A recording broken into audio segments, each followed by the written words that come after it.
Ողջույն միամիտ հայ ժողովրդին, այո միամիտ հայ ժողովուրդ, ձեզ թվում է դուք շատ աչքաբաց եք, ամեն ինչ տեսնում եք, լսում եք,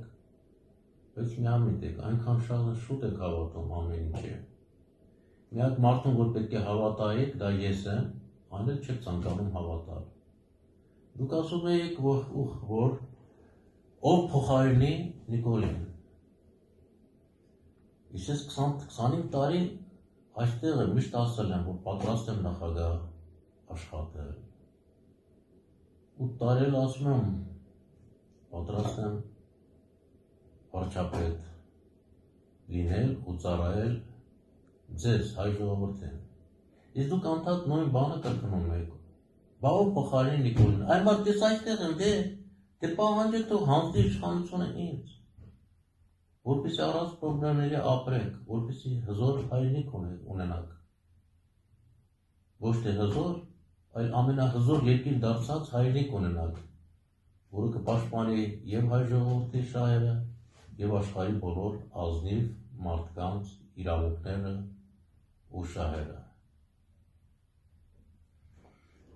Բազմիցս ասել եմ, եթե Նիկոլը հանձնի իշխանությունը ինձ, ես առանց պատերազմի հետ կվերադարձնեմ Արցախը, Նախիջևանը, Կարսը, Արդահանը, Արտվինը, Օրթին, Սուրմալու գավառը, Արարատ լեռով։ Սրանք ժամանակին եղել են Արևելյան Հայաստանի կազմում, դրա համար առանձնացնում եմ, որ դուք լավ իմանաք Արևելյան Հայաստանի կազմի մեջ չմտցնեք։ Արևմտյան Հայաստանը, Կիլիկյան Հայաստանը և մնացածը կրկնում եմ առանց պատերազմի, իսկ դրա համար հարկավոր է մեծ փողեր աշխատել։ Խոսքը տասնյակ հարյուրավոր միլիարդ դոլարների մասին է։ Այո, ինչու ոչ, նույնիսկ տրիլիոն դոլարի մասին է։ Դրա համար ես անհրաժեշտ գիտելիքները ունեմ։ Ինձ պետք է դրան հասնելու համար իշխանություն,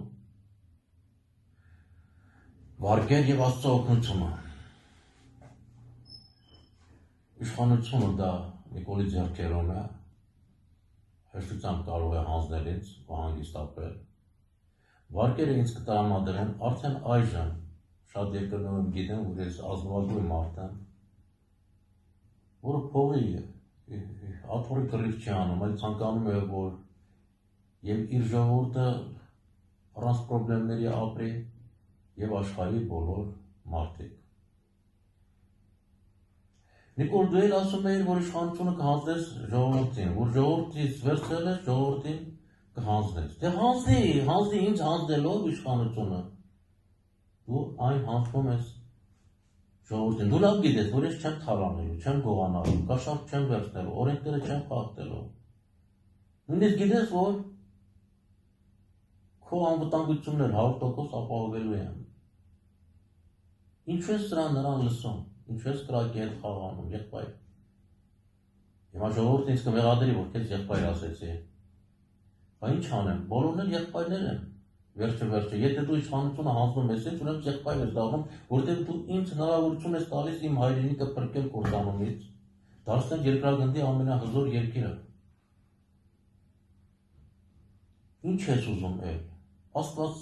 միշտ նավակը ուղարկում է քո մոտ, որ դու նստես այդ նավակը փրկվես, բայց դու չտեսնելու տեղ ես դնում։ Խոսքը այն նավակի մասին է, որ մոտենում է խեղդվողին 3 անգամ, խեղդվողը չի օգտվում այդ նավակից, ասում է Աստված ինձ կօգնի։ Այ մարդը, հետո որ խեղդվում է, ասում է Աստված, բա ինչու ինձ չօգնեցիր, Աստված ասում է 3 անգամ նավակն ուղարկեցի քո մոտ դու չօգտվեցիր։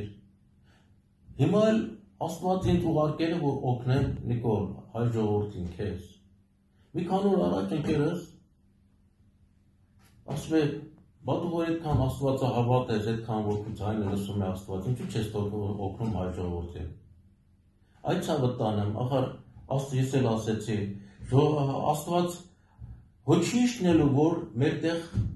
հայ ժողովրդին օգնի, մեծ փողերը աշխատի, ազատագրի մեր տարածքները։ Աստված ինձ է ուղարկել, որ ես այդ ծառայությունները